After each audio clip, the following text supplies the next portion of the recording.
देखिए, अगर आप ईएमआई पर सामान खरीदते हैं तो ये खबर आपकी जिंदगी को लॉक होने से बचा सकती है। जी हां, जिंदगी लॉक होने का मतलब है ईएमआई बाउंस को लेकर अलर्ट करने वाली खबर है ये। देखिए, आरबीआई अब एक ऐसी व्यवस्था करने जा रही है जिसके मुताबिक अगर आपने मोबाइल फोन, स्मार्ट टीवी और लैपटॉप ईएमआई पर खरीदा है और आपकी ईएमआई बाउंस हो गई है, यानी आप ईएमआई समय पर जमा अगर नहीं कर पाए हैं, तो फिर ये उपकरण आपके किसी काम का नहीं रहेगा, क्योंकि ऐसी स्थिति में mobile, TV, laptop, washing machine lock कर दिए जाएंगे। देखिए, हम मजाक बिल्कुल भी नहीं कर रहे हैं। दरअसल आरबीआई इसको लेकर कदम उठाने जा रहा है। आइए इस रिपोर्ट के जरिए आपको समझाते हैं कि आपको कैसे सावधान रहना है।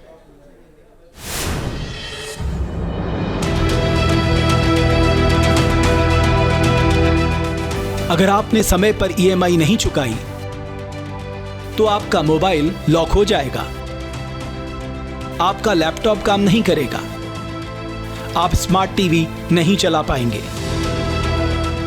जिसका मतलब है कि आपकी जिंदगी एक तरह से लॉक हो जाएगी। आरबीआई उन डिफॉल्टरों पर शिकंजा कसने का मैकेनिज्म डेवलप कर रहा है जो इलेक्ट्रॉनिक गैजेट और बाकी सामान ईएमआई पर लेते हैं लेकिन समय पर ईएमआई नहीं भर पाते।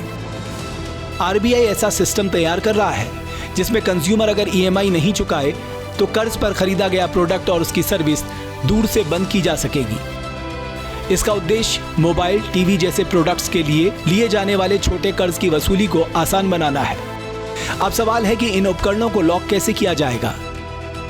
दरअसल ईएमआई पर खरीदे प्रोडक्ट में पहले से ऐप या सॉफ्टवेयर इंस्टॉल रहेगा जिसके जरिए ईएमआई नहीं चुकाने पर प्रोडक्ट को दूर से ही लॉक कर दिया जाएगा।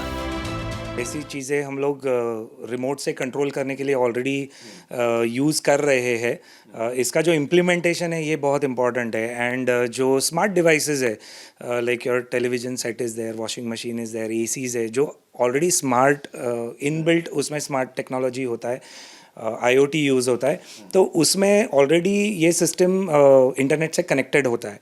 तो it becomes very easy for the companies और the bank to get access to this product और अप्लायंस। एंड अगर डिफ़ॉल्टर है, अगर पेमेंट नहीं हो रहा है, तो उस डिवाइस को वो रिमोटली भी टर्न ऑफ कर सकते हैं।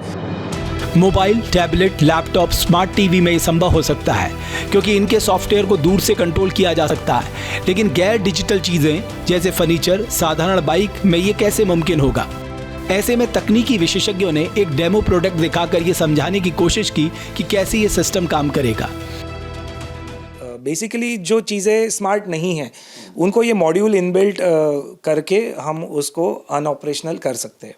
लेकिन क्योंकि आप इस प्रोडक्ट पर ऑलरेडी काम कर रहे हैं, आपने 5 साल इस पर काम किया हुआ है और इस तरह का प्रोडक्ट जो है आपने बनाया भी है, तो क्या बता सकते हैं, जैसे यहाँ पर आपने प्रोडक्ट रखा हुआ है, क्या ये वॉशिंग मशीन और फ्रिज की आपने बात की, तो कैसे काम करेगा? तो ये एक इसको हम PCB बोलते हैं या प्रिंटेड सर्किट बोर्ड, जिसके ऊपर कुछ इलेक्ट्रॉनिक कंपोनेंट्स असेंबल्ड है।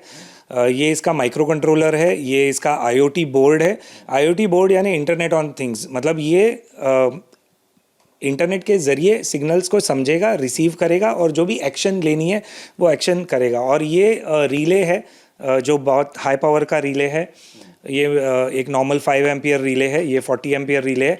तो इनको इनके साथ अगर हम जोड़ देते हैं तो कोई भी इलेक्ट्रिकल या इलेक्ट्रॉनिक डिवाइस बहुत लॉन्ग डिस्टेंस से, भले वो इवन दूसरे कंट्री से भी उसको ऑन या ऑफ आप कर सकते हो। इस तकनीक का इस्तेमाल दुनिया के कई देश कर रहे हैं। अमेरिका में कार लोन में किल स्विच तकनीक का इस्तेमाल होता है जिससे ईएमआई नहीं चुकाने पर कार को दूर से ही बंद कर दिया जाता है। कनाडा में स्टार्टर इंटरप्ट डिवाइस लगाती है जो ईएमआई बाउंस होने पर कार को चालू नहीं होने देता। अफ्रीकी देश केनिया, नाइजीरिया में pay as you go solar system है। अगर ईएमआई नहीं दी तो कंपनी रिमोटली सोलर पैनल या बैटरी को बंद कर दिया जाता है।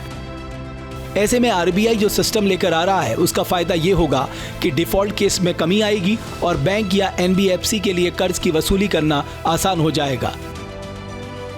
एक तरह से ऐसा लोन सिक्योर्ड लोन की श्रेणी में आ जाएगा। जहां भक्ति है हर शब्द में, कथाओं में छिपे हैं दिव्य रहस्य और ज्योतिष देता है जीवन को दिशा। धर्म से जुड़ी हर बातों को जानने के लिए हमारे चैनल स्तुति को सब्सक्राइब करें। चैनल पर जाने के लिए इस लिंक पर क्लिक करें।